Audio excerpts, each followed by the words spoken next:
here would never compromise their art for success. You do compromise your art for success. When people say, you go in that office and you don't compromise a thing, you're gonna walk out with nothing. When you write a song that has a killer chorus, you may have to do a little selling out on it. If you're a musician, artist, or creator of any kind, you have probably asked yourself this question before.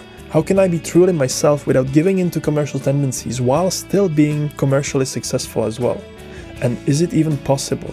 You can't ever have a song that you like by just really wanting a song. A song rewards truth and true need for expression. But how do we know that we are truly expressing ourselves? And what does he mean when he says that we need to compromise on one hand, yet stay truthful to ourselves on the other? I don't know about you, but I've been wrestling with these questions for years, and in some sense, these are unanswerable, because there's simply no single algorithm for being yourself. In this video, I'll go quite deep and I'll get a little bit philosophical, but don't worry, by the end of this, you should be able to understand a bit better what art and self-expression are, so let's get into it. At first, it could seem like there's only two entities involved in this: the self, the artist, and the world, the audience, etc.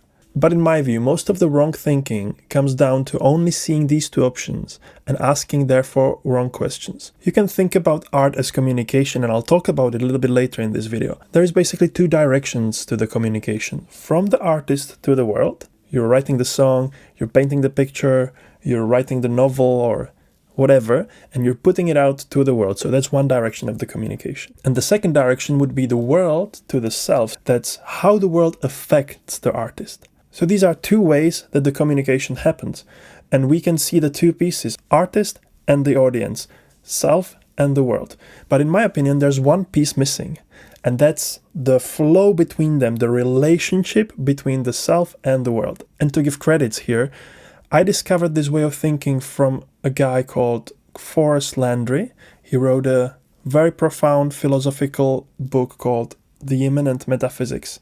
And I'll link some of his work in the description, just so you know where I'm coming from. Think of it like this. The artist was once born into the world. She was shaped by the culture, shaped by the teachers. The artist is standing on the shoulders of giants, influenced by all the culture around them. So to say that we are expressing purely our own ideas is not quite right. We are always influenced by the world that was there before we came to the world, and there's a huge part of our lives that we're only learning and absorbing whatever culture is around us. On the other hand, there is something 100% unique to our perspective. In the same way that we can never separate ourselves from the history and our predecessors, our ancestors, and the culture, we also can't deny that the same perspective that we hold has never been here before. Like, understand this. No one saw the world in exactly the same way that you do.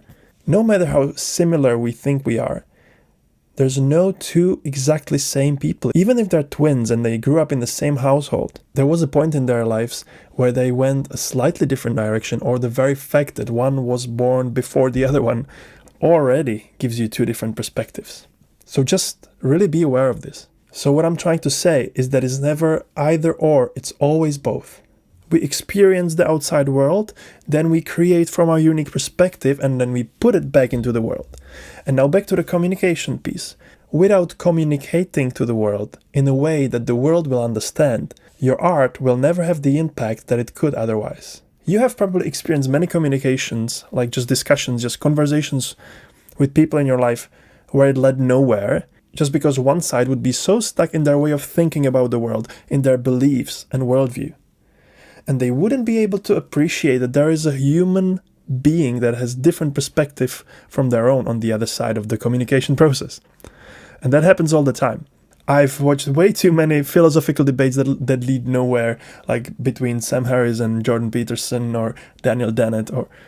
Anyway, the point is, art is a form of communication. It communicates something profound about reality, whether it's beauty or horror or awe. And there's always two sides to the communication process. Downstream from there, the more profound and impactful communications we can create, the more it will influence the culture. So once again, it's never just you or just them. It's always the relationship between that matters. Get this? Sometimes we need to give people what they think they want in order to earn their trust and attention, to be able to give them what they really need.